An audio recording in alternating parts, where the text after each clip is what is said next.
સંકલ્પ ઉપર ઘણી બધી વાતો થઈ. સંકલ્પ મટે ખરા, મટે ખરા, નોય મટે. એ બાબત છે, ઉલટ સુલટ છે. તમે ધારો તો મટી જાય, ને તમે ધારો તો નોય મટે. ये कौन सा उकदा है जो हो नहीं सकता?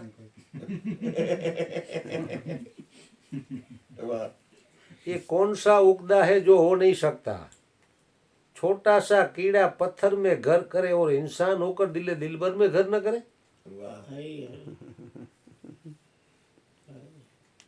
चकमक में आग, टीलों में तेल, चकमक में आग, तेरा साइया तुझ में जाग सके तो जाग बच्चे.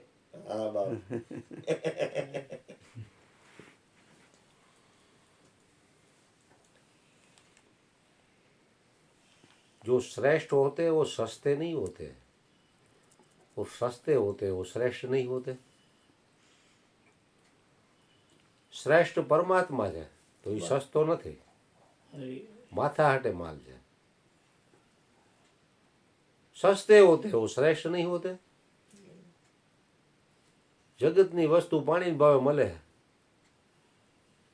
તો એ શ્રેષ્ઠ નથી, કારણ કે કાયમ નથી. પરમાત્મા કાયમ છે તો એ માથા હાટે માલ છે.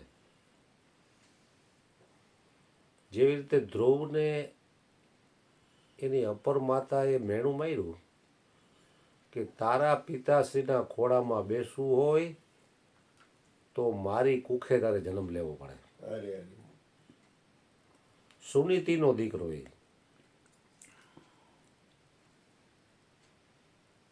સુનીતિ અને અનીતિ. તો ધ્રુવને એની માતા પાસે ગયા અને એની માતાએ કીધું કે કાંઈ વાંધો નહીં, તું પરમાત્માના માર્ગે ચાલ્યો જા. તો પરમાત્માના માર્ગે ગયા અને એમાં નારદજી આવ્યા. નારદજી એને મંત્ર આપ્યો,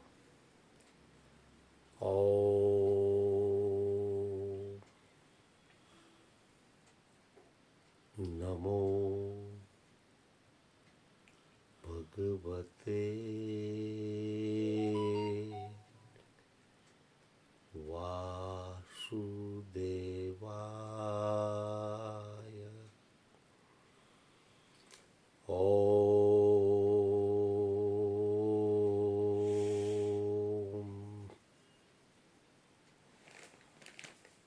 નમો ભગવતે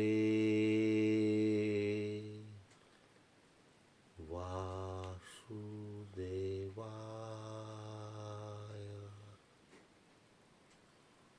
આ મંત્ર શાંતિથી બોલ્યા તો વચ્ચે ગેપ આવ્યો ને,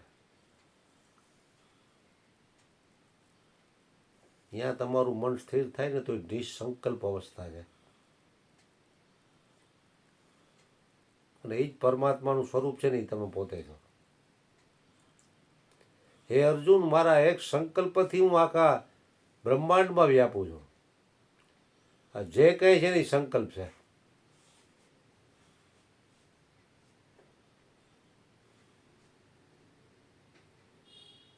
કારણ કે નિસંકલ્પ અવસ્થા ભજન સિવાય નહીં આવે, સત્સંગ સિવાય નહીં આવે, ધ્યાન દ્વારા પણ આવી શકે.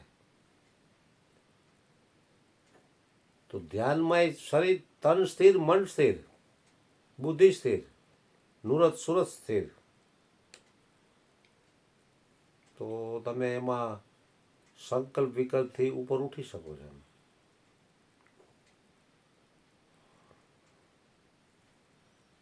અને પહેલું પગથિયું તો એ છે કે સંકલ્પોને જોવા. કોઈ પણ મકાનમાં માળા રહેતો હોય અને ચોર આવે તો સૂતા હોય તો હાથ ફેરો કઈ પીવો જાય, પણ તમે એને જોવો તો જોવો ને એટલે ઓલો સમજી જાય કે હારો આ તો મારા દીકરા મને જોવે છે, ચોરી કરીશ તો મને પકડી લે. જોયે એટલે એ ચોરી કરતો બંધ થઈ જશે. એવી જ રીતે દરેકને આંતરશત્રુઓ છે એ ચોર છે. કામ, ક્રોધ, લોભ, મદ, મોહ માયા, અહંકાર, દેહાદ્યાસ, એ બધા આંતર શત્રુ એટલે ચોર. ચોર છે કે આપણો માસી દીકરો તો થાય નહીં. ચોર તો ચોર જ હોય. તો એને જોઈ છે તો એવડો એ ચોરી નથી કરતો. બરોબર છે. પણ આપણે જો હુતા જ હોય તો એ હાથ ફેરો કહીને ગયો છે. આ બધાને અનુભવની વાત છે.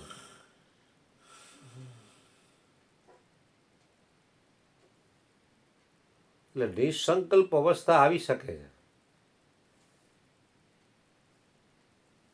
ભગવાન શિવજી પાસે જે જ્ઞાન છે એ જ આપણી પાસે છે.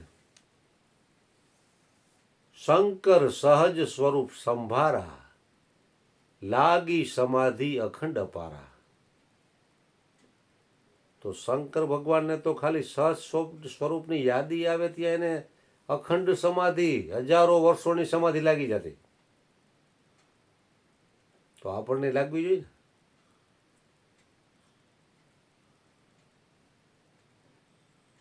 તો શંકરજી કે રાગ દ્વેષ કરતા નથી. પાર્વતીજીએ રામની પરીક્ષા કરી અને પછી ખોટું બોલ્યા કે હું નથી ગઈ નાથ, તો આસન ડાબી બાજુથી સામે નાખી દીધું કે વાય બેહો. એટલે પાર્વતી સમજી ગયા કે મારો શિવજીએ ત્યાગ કર્યો છે. સોઈએ હોય જો રામ રચી રાખા, કો કરી તર્ક બઢાવઈ શાખા. કે મારા રામે રચી રાખ્યું હતું એ પ્રમાણે બન્યું. પાર્વતીને કાંઈ દોષ દીધો નહીં અને સમાધિમાં લાગી ગયા. તો કેવડી ઊંચી સ્થિતિ કહેવાય એની. આદિ ગુરુ કહેવાય ભગવાન શિવ. એટલે અધ્યાત્મ લાઈનનું પહેલું પગથિયું છે કોઈ પણ વ્યક્તિની એબ ન જોવી.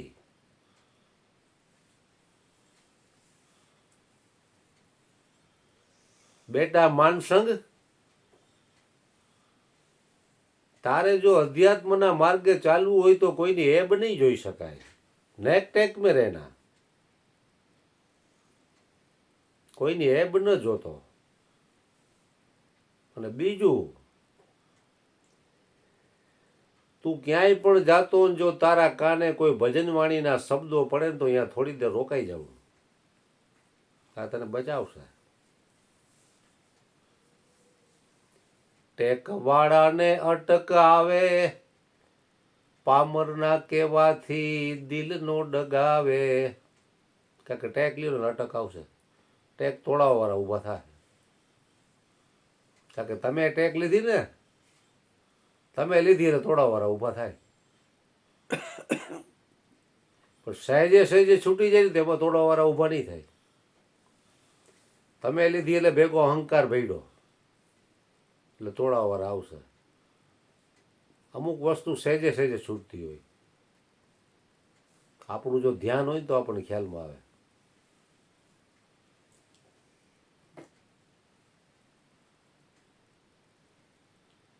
અને આમ જોઈ તો આખો સંસાર સહેજે સહેજે છૂટી જ રહ્યો છે.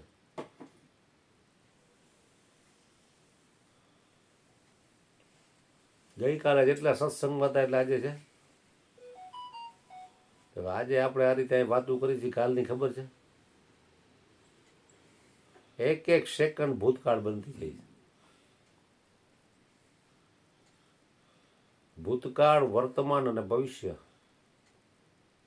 ત્રણેયના આપણે દ્રષ્ટા રહેવાનું છે. તો સંકલ્પ વગરની અવસ્થા આવી શકે. નો આવે એવી કોઈ વાત નથી. આ બ્રહ્માંડમાં કોઈ વસ્તુ અસંભવ નથી.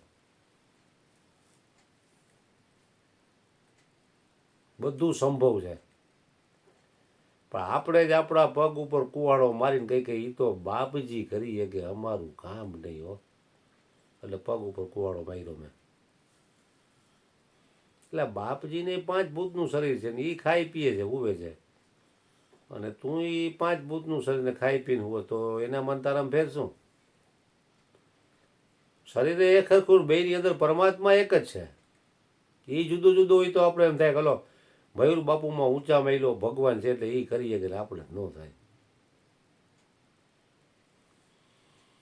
मुनि शार्दुल श्री वशिष्ठ जी महाराज कहते कि राम जी, ब्रह्मा जी भी देव नहीं है, भगवान विष्णु भी देव नहीं है, साक्षात शिव जी भी देव नहीं है। इन तीनों के हृदय में जो टिमटिमाता हुआ आत्मदेव है, वास्तव में वही देव है। तो ये देव तो કીડી માત્રમાં છે. કીડીમાં કાંઈ ઓછો ને આપણામાં વધારે એવું છે નહીં. હાથી મોટો હોય તો એમાં વધારે ને આપણામાં ઓછો એવું છે કંઈ? તોય આપણું લક્ષ્ય નથી જતું.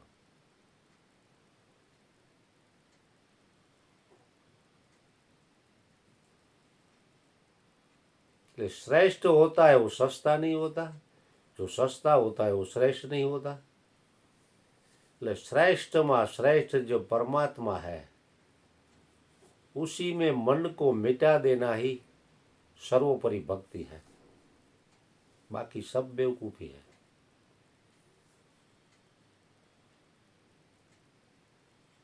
એટલે અધ્યાત્મના માર્ગનું પહેલું પગથિયું છે કોઈ પણ વ્યક્તિની હેબ ન જોવી. જે બીજા કોઈની નિંદા અને પોતાની પ્રશંસા નથી કરતો એ ઉત્તમ સંયમી સાધક મહાન યશને પાત્ર બને છે. આપણે સવારથી સાંજ લગી જોવું કે આપણે કેટલા જણાની નિંદા કરી છે અને આપણે આપણી હોશિયારી કેટલી કરી છે કે હું આમ ને હું તેમ. હરેક વ્યક્તિની પારાશીસી હરેક વ્યક્તિ પાસે છે. બીજા કોઈને કહેવું ન પડે કે તમે મારું ચેક કરી દો. એમ બ્લડ ચેક કરવું હોય તો આપણે વાર જવું પડે, લોહી દેવું પડે, રિપોર્ટ આવે કે ડાયાબિટીસ કે બીપી શું છે, કે એસિડિટી છે જ નહીં. પણ આ તો વગર લેબોરેટરીએ તમને પોતાની ખબર પડી જાય. એક ને એક બે દીવા જેવી જ વાત છે. એમ એ અર્જુન બાપા 12 વર્ષ એક ધારા અહીંયા આવ્યા તો અરુણ બાપુ એકવાર પ્રશ્ન કર્યો કે બાપા એક ને એક બે જેવી દીવા જેવી વાતને સમજાતી કેમ નહીં હોય? બીજાનું જવા દે, તને કેમ છે? જો બીજાનું જવા દે એટલે બીજાની વાત પરનું ચિંતન કરમાં તું તારું કર. તને કેમ છે? તો કે હલો બાપા મને જ નથી સમજાતી. તો એક બેટરી પડી હતી ને એ બાપાએ ઉપાડી હાથમાં. એ કે આ બેટરી કેની છે? તો કે આ તો મારી છે, મને ઓલા મોચાવાળા માતાજી આપેલી છે. બરોબર. તો બાપા કહે મને એવું થાય આ બેટરી મારી છે. તો અરુણ બાપુ કે મારી છે તો તમને ક્યાં થાય? તો કે બસ આટલી જ વાત છે. મને જેમ નક્કી એ કે મારી નથી, તમે વાપરો પણ તમને નક્કી થઈ જવું જોઈએ કે આ મારી નથી. તમે ક્યાં જાજી મહેનત છે?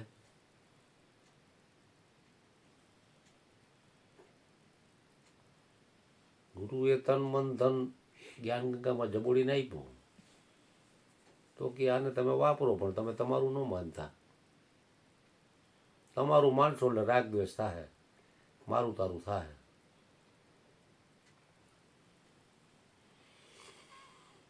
देखत देखत देखते बंधन कटते जाय, भोगत भोगत भोगते બંધન બંધતે જાય. તમે જોવો ને એટલે બંધન ખુલતા જાય, પણ એની હારે ભૈડાની બંધનને ભોગવું એટલે બંધન વધશે, મોટું રાંઢું થાય.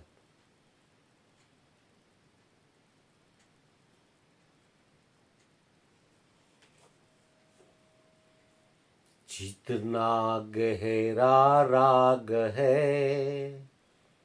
उतना गहरा द्वेष, जितना गहरा द्वेष है उतना गहरा कलेश. જેટલો જેટલો તમને દ્વેષ હશે ને એટલો કલેશ થાય. બધાના અનુભવની વાત છે. પરબારા કોઈ યાર આપણે બાઈ જા કાંઈક એના પ્રત્યે આપણને દ્વેષ હોય અથવા તો એને આપણા પ્રત્યે હોય પરસ્પર સ્વાદ છે આ એમનું ડખો થાય કે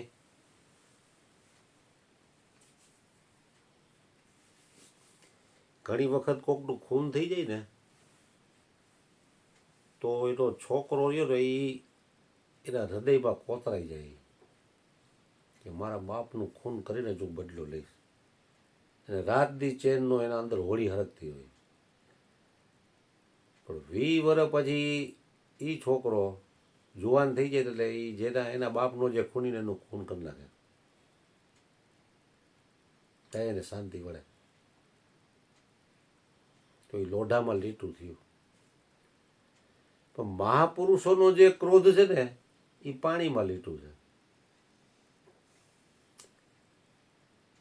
વહેતા જળમાં લીટો કરો ને આંગળી લઈ લ્યો એટલે એ લીટો દેખાય અહીંયા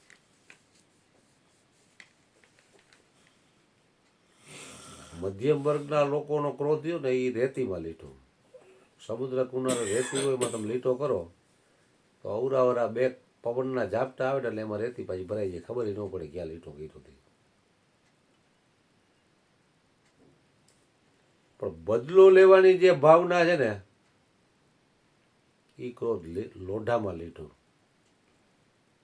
મોટી લોખંડની પ્લેટ ઢગાવીને એમાં એક હરિયો ગરમા ગરમ મારો તમે તો કેવો ખાંચો પડી જાય એ જાય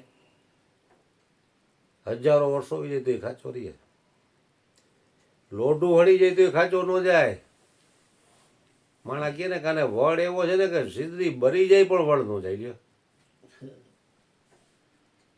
ઘણાને વટ એવો હોય હળગાવી નાખો તો વટ એમ નમ હોય અડો એટલે રાખ થઈ જાય પણ વડ તમને દેખાય ખરો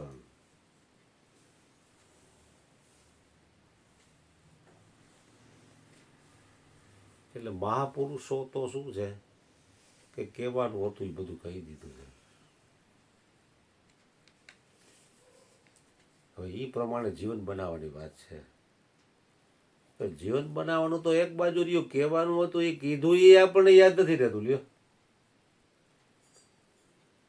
એ આપણને પેલા યાદ રહેતો આપણે વહેલા મોડા એ પ્રમાણે જીવન બનાવીને પણ કહેવાનું છે એ આપણને જો યાદ નથી રહેતું એટલે રોજ સત્સંગમાં આવવું પડે બાપુ બાપુ ઘણી વાર કહે કે ભાઈ ગુરુએ તમને રાખ્યા જ્યાં તમે રહી જાઓ ને તમે કોઈ દી ન આવો તો કાંઈ જરૂર નથી હું તમને ના નથી પાડતો પણ મારે અહીંયા ગળદી નથી કરવી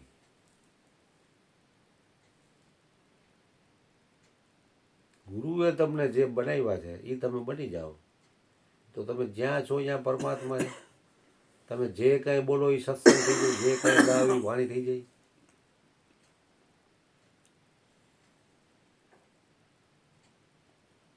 એટલી પરાકાષ્ઠા આ સત્ય છે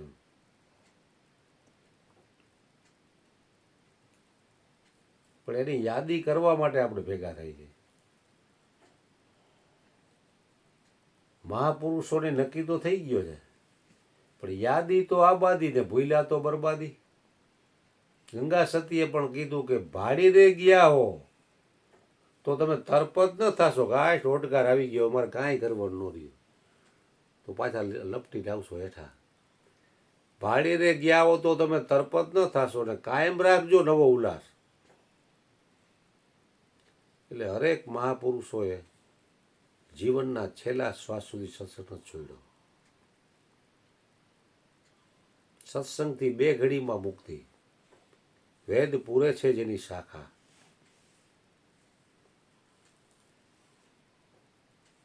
તો સત્સંગથી તો મુક્તિ છે જ પણ આ ભાઈ કે હું અજમો અહીંથી લઈ ગયો તો મને એસિડિટીમાં ફેર નથી પડતો લ્યો અહીંનો જ અજમો અહીંયા ખાય તો જ કાંઈ એસિડિટી મળી એની કે બસ સત્સંગના પરમાણુ છે અમૃત એમાં ભળી ગયું એટલે એ તમારું કામ કરે એમ મૃત્યુમાં અમૃતમ ગમય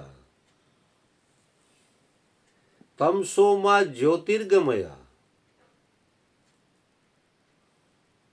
અસતોમાં સતગમયા. હે પ્રભુ, તું અમને અસત્ય વિષય વાસનાઓથી બચાવીને તારા સત્ય સ્વરૂપ ભણી તું મને આકર્ષજે મારા વાલુડા. તમસોમાં સદગમય સત તમસોમાં જ્યોતિર્ગમય. હે પ્રભુ, તું અમને ઊંડા અંધારેથી બચાવીને તારા પરમ પ્રકાશ ભણી આકર્ષજે મારા ગુરુદેવ. મૃત્યુમાં અમૃતમ ગમય. હે મારા વાલા, હે સદગુરુ દાતાર, તું અમને આ મૃત્યુમાં અમૃતમ ગમય એટલે મૃત્યુ મરણ ધર્મા શરીરથી અમને બચાવીને તારા અમર આત્મ સ્વરૂપ ભણી આકર્ષજે ગોવિંદ.